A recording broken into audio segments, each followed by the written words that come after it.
Hello viewers, today I would like to show you how to replace a radiator on a Vauxhall Corsa D. It's 2008 model with 1.2 petrol engine. So first what you need to do is remove the header tank or the expansion tank. It's only one bolt, and then you've got two sort of grooves that are basically the locators. So you remove the top hose, the return. This is only held by one clip, so you just squeeze the clip with the pliers and you just pull the pipe off, and as you can see you do the same for the bottom. So just next, what I normally do is just make myself as much room as possible. So in my case it will be time to remove the air intake, basically the feed to the airbox.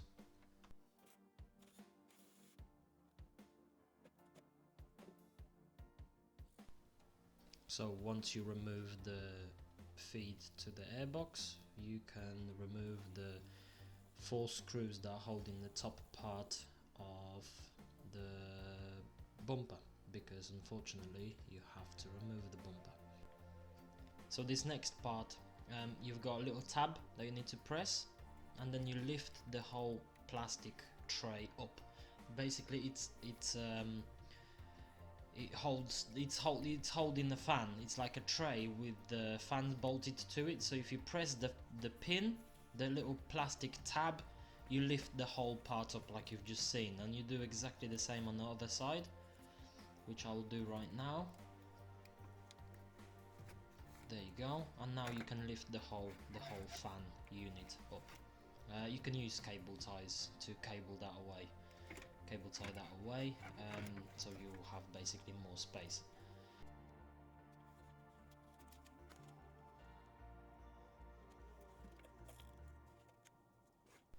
Now just remove the big plug. That's the plug for the fan. There is just one tab. Press it and just pull the plug apart. Wedge the wires out the way so that they're just not in the way.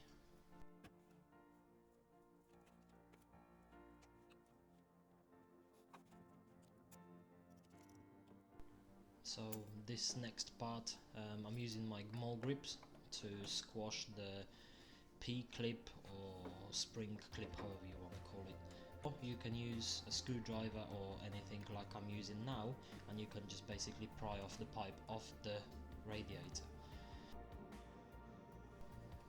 It does sometimes over time obviously the pipe gets stuck on the radiator, so it may take a little bit more force.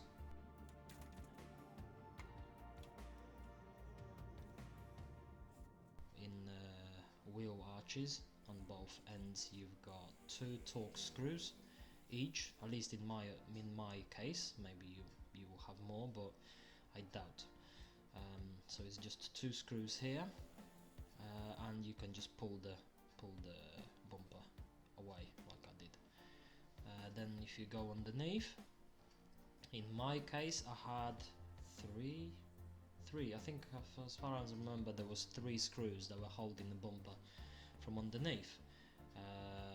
Like you see, that's one. A little bit further in the middle there was another one. And the whole bumper literally comes off. There is nothing else that holds. So if you want a little recap, then you've got 3 screws underneath, then you've got 4 at the top and 2 on each wheel arch, and that's it. Just remember obviously to remove the fog light wires before ripping the bumper off, because you're just gonna destroy the plugs. And in the middle there is a outside temperature sensor, so make sure you remove the wire as well, because it's very delicate. Over obviously time the wires and the plugs get very brittle, so just remember to remove that gently.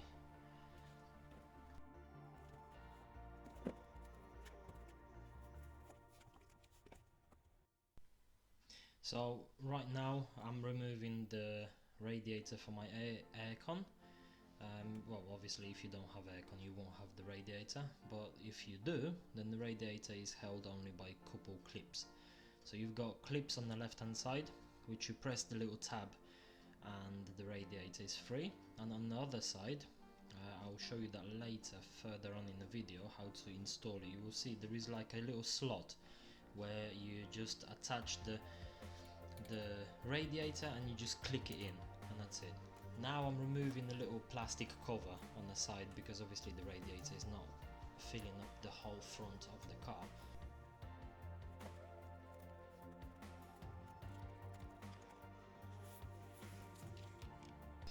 And now the final stage, almost, well, second to the last. You have to remove this bolt that holds the bar. So you remove the bolt and the whole bar slides down, like so. So if you remove one bolt on one side, you can tap that gently and it slides down. And you do the same on the other side. Obviously, if you want the screws to come easier, spray them with something like I did. And there you go. See, if you remove that bar, that support beam at the bottom fully, then the radiator is free. The bar not gonna go anywhere, it will stay in this place. There is something else that's attached to it, so you don't need to worry that it will fall off.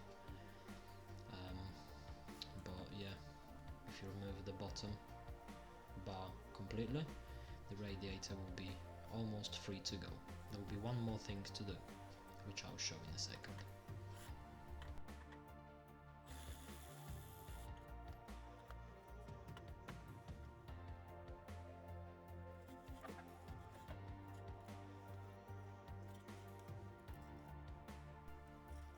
So the final bit is to remove the bottom hose of the radiator. I'm doing that as, I would say, last thing in removing the radiator, but if you've got access to it you can do the first thing just to drain the water. But yeah, if you remove that pipe last, nothing gonna happen either. Just gonna drain some water. Just make sure obviously that the engine is cold because you don't want to burn yourself. So here is my new radiator, fresh from the box, and the key thing to remember here is to compare the radiators together, because the last thing you want is to have a wrong radiator. So put one in front of the other, make sure that the width is the same, that the length is the same, that the ports are in the same place, that the little rubbers that are holding the radiator at the bottom, make sure you swap them around because they are important as well, otherwise the radiator will rattle inside the mount. So just compare them roughly, as long as it fits, everything looks fine, then yeah, top hose, bottom hose, rubbers, yeah, sweet, good to me. Yeah, let's install it back. So basically the installment of the radiator is basically the reverse procedure of what you've done to remove it. So bottom hose first, the spring clip on, make sure it's nice and tight, and just slide the radiator to the top. But you see this little clip there on the right hand side and the bottom here, basically all that does just slots into the clip, push the radiator in, and that's it. It will sort of sit in its own place. You can't really install this radiator different way. So as long as you've got the main radiator aligned with the bottom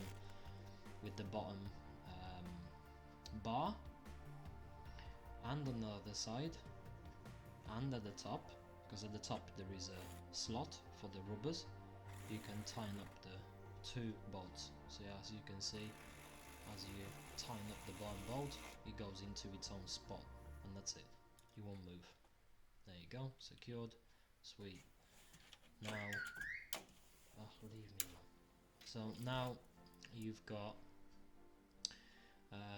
you have cut off the cable ties to put the fan back where it's supposed to be. So at the bottom you've got little groove. You slot the bottom of the fan into the groove and you basically click the top back to its original place as well. It's self-explanatory as you do it.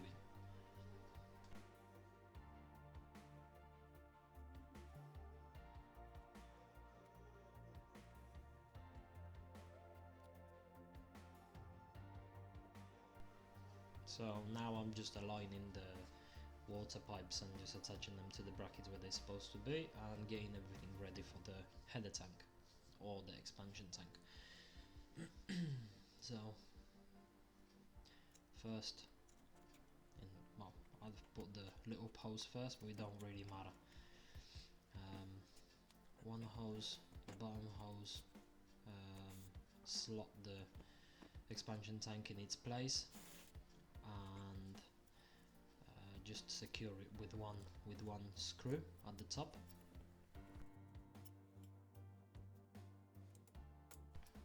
So right now I'm installing the spring clip on the bottom hose of the expansion tank.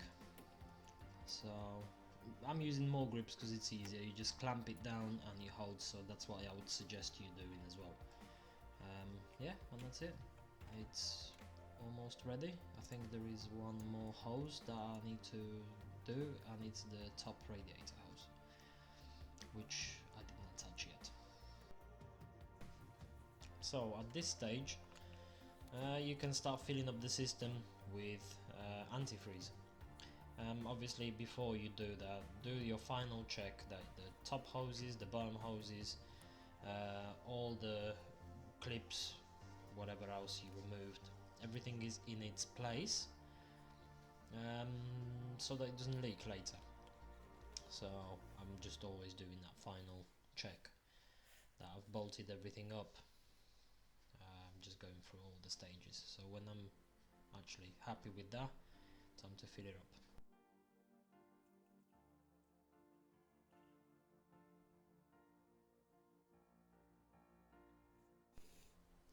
Fill up the antifreeze right to the top, and without starting the engine just wait a couple minutes, because the air bubbles will basically come out as the coolant is basically gaining into its space. Give it a few minutes. There is a bleeding screw, as you can see on the top hose that comes out from the radiator. You can see it from even here. It's good to remove that bleeding screw, which I'll show you right now. I just needed to move the camera out of the way. Yeah, and it's right there. I'll move the pipe, move the hose, and there you go. That's you remove that. Basically, it will help the coolant to circle around the system. So obviously, when this is removed, now you can top up the coolant until you're gonna see the coolant coming out through that little bleeding port.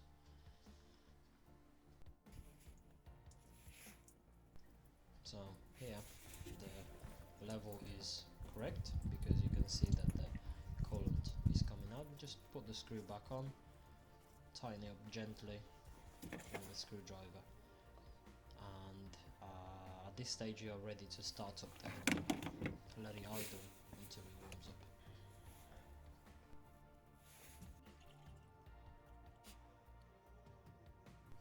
So obviously top up the coolant all the way to the top until you hit the max level before starting the engine up.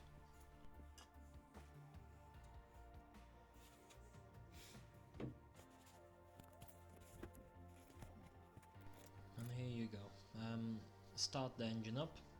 Yep, there is no temperature because the temperature sensor is unplugged. Start up the engine and the heater on max, temperature on max, the fan, the blowers on number 2, and regardless where you want it to blow, on your feet or on the windscreen or on you, whatever, as long as it's pointing somewhere. and that's it.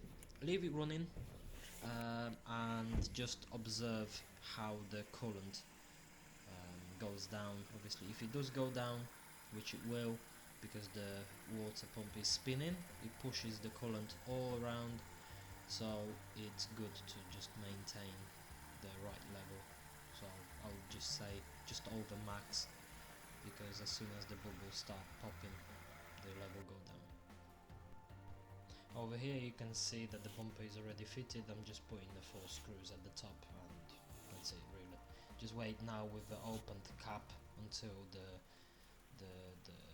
bleeding system stops bubbling, and we'll start giving you some hot air inside. That's it. Now you can see that the bubbles are still coming out, so that means the air is escaping from the system. And that's it. Thank you for watching.